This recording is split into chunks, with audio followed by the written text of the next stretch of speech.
जिथंही आंदोलन केलंय, आत्ताही आम्ही जरी सत्तेसोबत असलो तर ते चूक आहे ते चूकच म्हणाले पाहिजे।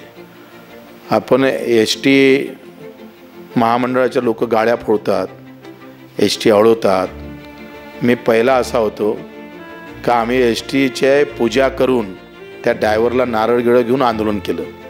एवढी रिंग लावली का पुऱ्या डेपोमध्ये त्याची एक दखल मीडियाला घ्यायला लागली।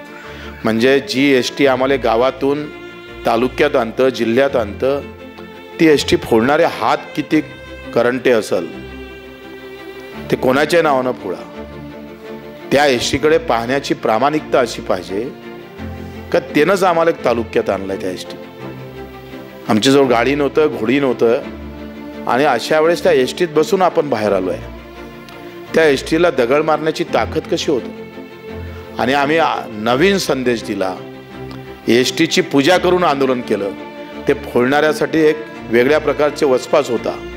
लक्षात घ्या का याच्या मागं लोकांना ते आंदोलन किती मोठं झालं याच्यापेक्षा आमचा विचार कळला। आंदोलनातून विचारही गेला पाहिजे ना, आंदोलनातून विचार जाणं फार महत्त्वाचं आहे। आणि मग